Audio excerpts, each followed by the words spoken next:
Yes, welcome to Dr. Elbow's 3D house of bad horror games. Make sure you're wearing your special 3D glasses, kiddies, so you don't miss a single scary second. Would you like a sip of my brandy?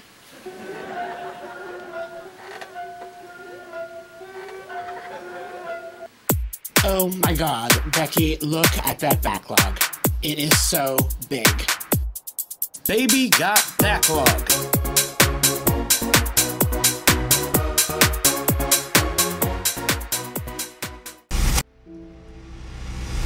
This is the cat lady. Well, this game certainly has the creep factor down. It's interesting and different, which is more than I can say for a lot of indie games. And I'm genuinely interested to see where it's going, but there's one problem. I got stuck within the first 10 minutes, and I have no idea what I'm supposed to do next. I could just be an idiot here, but getting stuck so quickly is usually not a good sign. I chose not to open the door with the key, and I followed the deer instead, and that may have doomed me, I don't know. But if it did, that's just bad game design. The cat lady has some promise, but I don't know if I'll play this again. Next, Clive Barker's Jericho is so far a pile of meh. The backstory exposition dump the game took on my waiting upturned face was excessively long, and I tuned out about halfway through. The controls are alright, nothing to write home about, but when my first in-game action was a quick-time event, I instantly lost all hope for this game. The gameplay still might have saved Clive Barker's Jericho if it wasn't so bland and uninspired. It might get better later, there's some tiny potential to be seen, but if not, this was a complete waste of time and money. Skip it. Skip it, skip it, skip it. Next! Darkfall is an indie adventure game made back in 2002, before indie adventure games became all the rage. Your brother has apparently been attacked or taken by something, and this is where the power of a game intro can be demonstrated. This part alone makes me want to keep playing the game. This all started a few days ago. It was when... I can hear it. I can hear it. It's right outside the door. Whispering. It's whispering my name. It knows my name. I've got to open the door. I've got to open the door.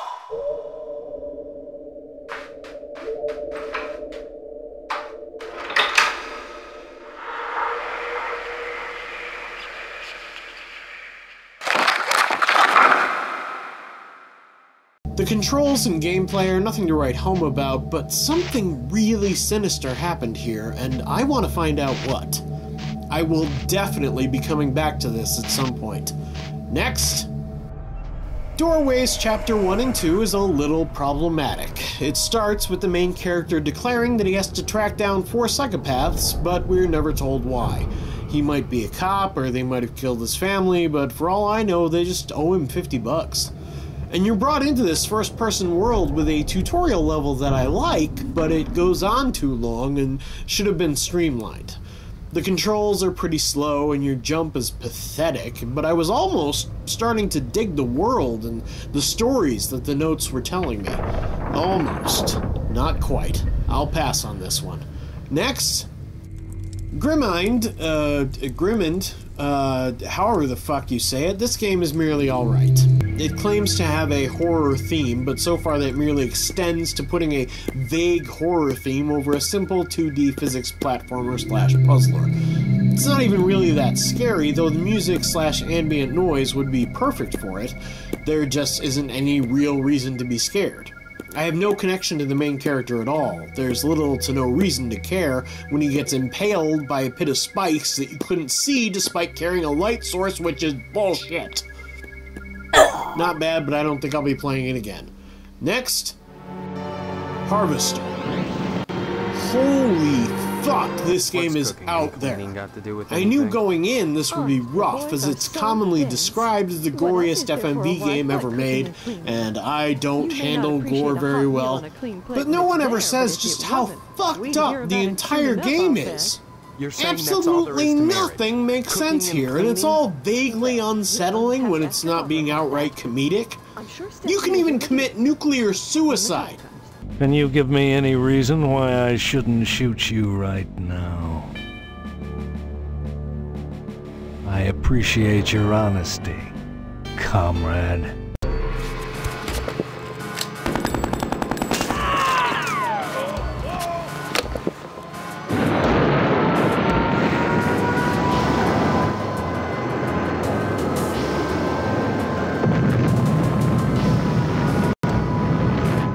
I usually don't like gory games, but this game is so intriguing and bizarre that I have to play it again and soon.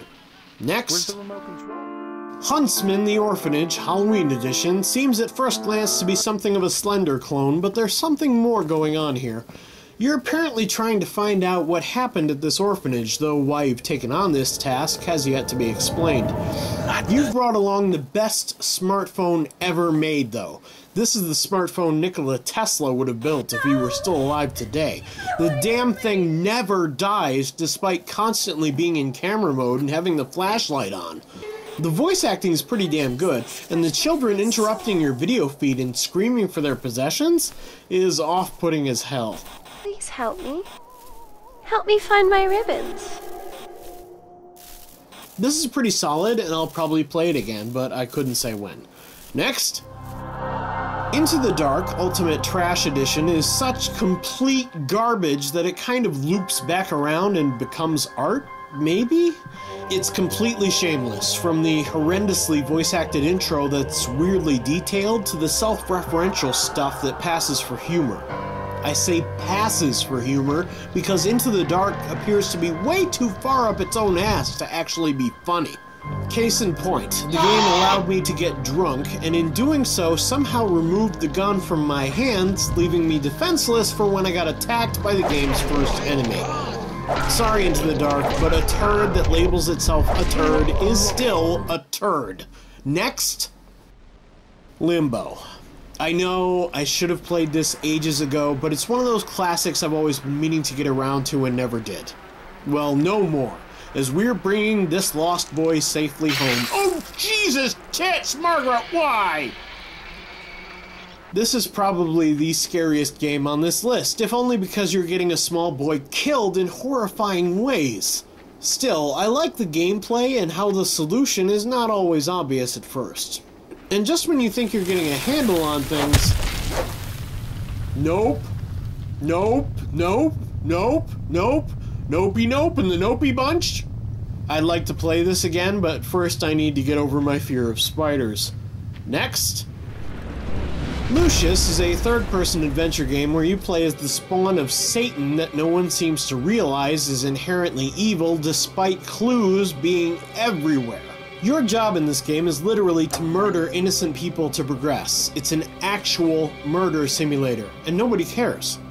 Grand Theft Auto merely allows you to murder innocents if you choose, and everybody loses their minds. Anyway, there seems to be little imagination allowed here. You are required to kill your targets in a very specific way, and the game leads you by the hand, at least at first. Still, it's a dark and unsettling adventure game in a very unique way. I might play this again, but it's not at the top of my list. See you next time, kiddies.